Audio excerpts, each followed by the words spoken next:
जय हिंद। देखिए, आज अजीब से मन से बात करना पड़ रहा है। बड़ी दुखद खबर के साथ अचानक से सब चीज चल रहा था। कहीं कुछ लोगों से कॉल आने लगा कि सर आप न्यूज़ देखिए, या फिर ऐसे ऐसे घटना हुई है कि रोशन सर के भाई की नेपाल में संदिग्ध स्थिति में डेथ हो गई। तो हमें कुछ देर के लिए विश्वास ही नहीं हुआ। हमको लगा कि ऐसे बोल रहा है सब।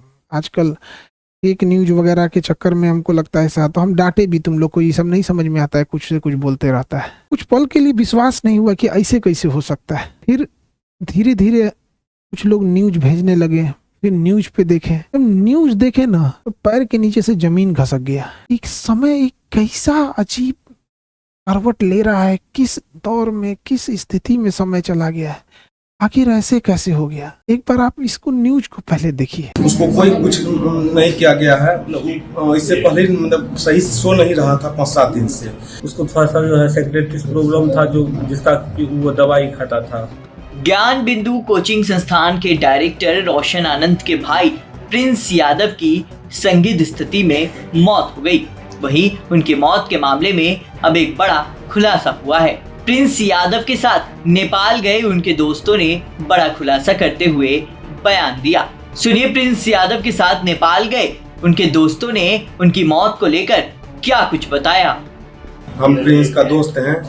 प्रिंस का पहले से दवाई चलता था मेंटल का, उसको 2 बार अटैक आ चुका था। उसको कोई कुछ नहीं किया गया है। इससे पहले मतलब सही से सो नहीं रहा था 5-7 दिन से। तो 2-3 दिन से वो दवाई स्टार्ट किया, तो 2-3 दिन से मतलब पर्याप्त मात्रा में सोने लगा। कल भी देखे सो रहा है, तो बोले अब तो रिलैक्स हो गया। इसको जो सो गया तो उसको मेंटल ऑटोमेटिक शांत हो जाता है। तो हम लोग सोचे कि अब सो रहा है। उसके बाद मतलब शाम में मतलब हम लोग बाहर निकले। एक मतलब मेरे साथ में जो है ललटू और परजेश जो है उसको वहाँ पे छोड़ के गए। तो बाकी मतलब पर्याप्त मात्रा में सो रहा था। धीरे धीरे लंबा मतलब सांस लेने लगा, तो उसके बाद हमको कॉल किया हम लोग को, तो तुरंत हम वहाँ आए। हम जितना भी थे साथ में साथी, उसको तो एम्बुलेंस मंगवाए, एम्बुलेंस न्यूरो हॉस्पिटल लेकर आए, समझे। तो वही उसी एक क्रम में उसका डेथ हो गया। कोई मारा क्या? नहीं, कोई नहीं। हम लोग बहुत करीबी दोस्त हैं। हम लोग क्यों जो करेंगे उसको? कोई दूसरा है कोई मारा? नहीं, कोई नहीं। उसको पहले से दवाई चलता था।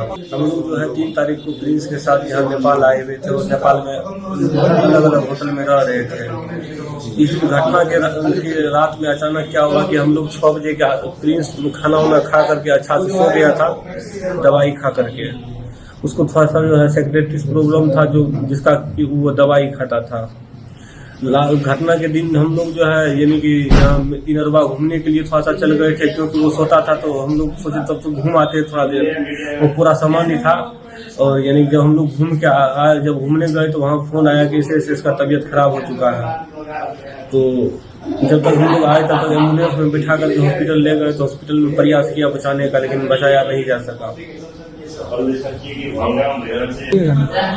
उसको हम लोगों में से किसी के द्वारा मारपीट नहीं किया गया है, ना ही किसी अन्य व्यक्ति के द्वारा मारपीट किया गया है। कोई मारा नहीं है। वो जो है बीमारी के मतलब सेक्रेटरी का बहुत समय दवाई खा रहा था, उसी के कारण मरा है। पटना के ज्ञान बिंदु कोचिंग संचालक रोशन आनंद के भाई प्रिंस यादव की नेपाल के विराट नगर में हुई मौत को लेकर नेपाल पुलिस की जांच में बड़ा खुलासा सामने आया।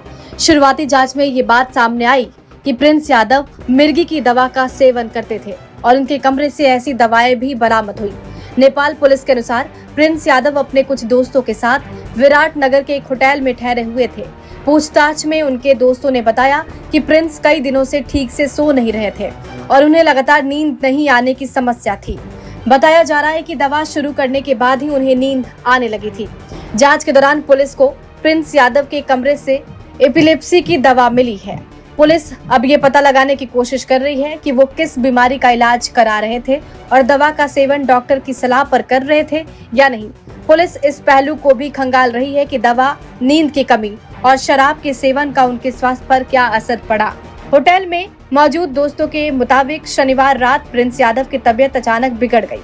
इसके बाद उन्हें तत्काल अस्पताल ले जाया गया, जहाँ इलाज के दौरान डॉक्टरों ने उन्हें मृत घोषित कर दिया।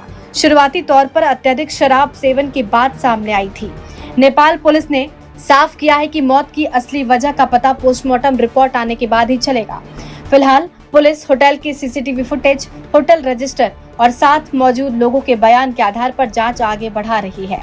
वहीं नेपाल पुलिस के मुताबिक प्रिंस एपिलेप्सी की दवा का सेवन करते थे। नेपाल पुलिस ने प्रिंस के रूम से एपिलेप्सी की दवा भी बरामद की है। वहीं अब देखने वाली बात होगी कि आगे इस मामले में क्या कुछ निकलकर सामने आता है। देखिए, जब वीडियो देखने के बाद एकदम दिल दहल गया। किसी परिवार के लिए इससे कठिन दौर क्या आ सकता है। भगवान इस कठिन दौर से निकलने के लिए उनको सहन शक्ति दे। इतनी भयानक स्थिति और इतनी कठोर स्थिति में वो कैसे निकल पाएंगे लोग। इस घटना के बाद पता नहीं कैसे परिवार सहन करेगा इसको। इस कठिन दौर में हमारी संवेदना परिवार के साथ है। जब कभी आदमी ऐसी खबर सुनता है तो दिल बैठ जाता है।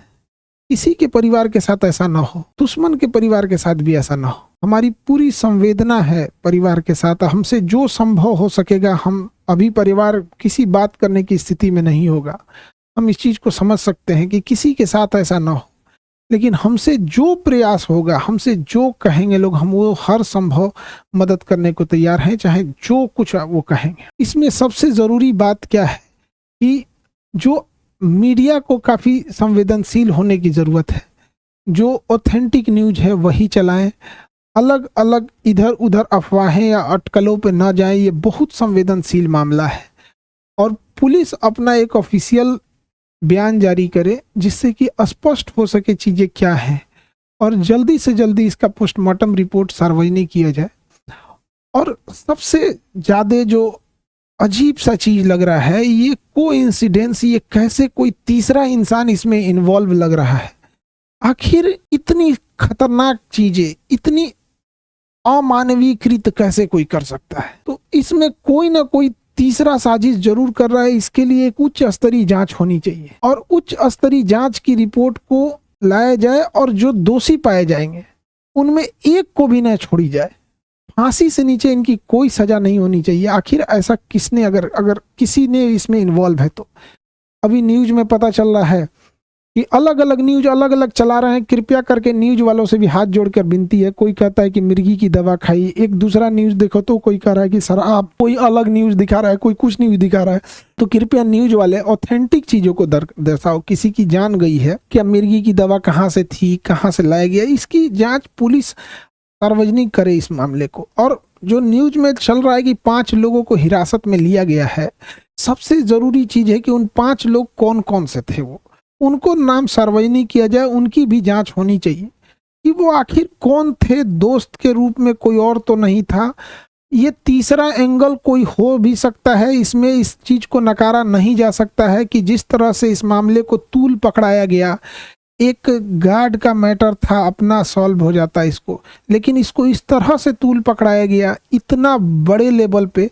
और इधर ये जब ये घटना सामने आती है तो कुछ समझ में नहीं आता है क्या करें आप।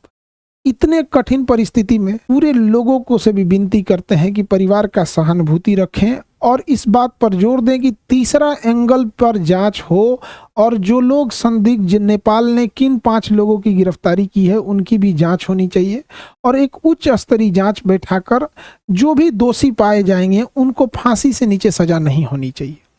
देखिए, जो इंसान अब पुण्य आत्मा अब दुनिया से चली गई, भगवान उनको शांति दे, लेकिन यदि इसमें जो इन्वॉल्व है उसको पुलिस पकड़ लेती है या उच्च स्तरीय जांच में आती है तो कहीं ना कहीं ये उचित रहेगा। इस कठिन परिस्थिति से अजीब सा समय ले आ देता है। कभी कभी समय इंसान को ऐसे जगह लाके खड़ा करता है ना, जहाँ इंसान को कुछ समझ में नहीं आता है क्या हो रहा है। ये समय का चक्र किधर चल रहा है, कौन सी साजिश चल रही है, कौन कौन इसमें इन्वॉल्व हो रहा है, कौन तीसरा इंसान तो नहीं इन्वॉल्व हो रहा है।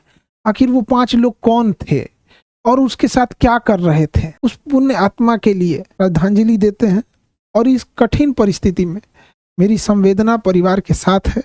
हमसे जो मदद हो सकेगा, हमसे जितना संभव हो सकेगा, हम उतना सहयोग करने को तैयार हैं। लेकिन सबसे जरूरी चीज है कि पुलिस को इसमें आके एक ऑफिशियल प्रेस विज्ञप्ति जारी करनी चाहिए और जल्दी से जल्दी जो रिपोर्ट है उसे सार्वजनिक करनी चाहिए ताकि चीजें सही दिशा में जाए। मेरी संवेदना परिवार के साथ है। अब ऐसी परिस्थिति में इंसान को कुछ बोलना भी बड़ा अजीब सा लगता है कि क्या इंसान बोले, ऐसा समाज समय कहाँ ले आके खड़ा कर देता।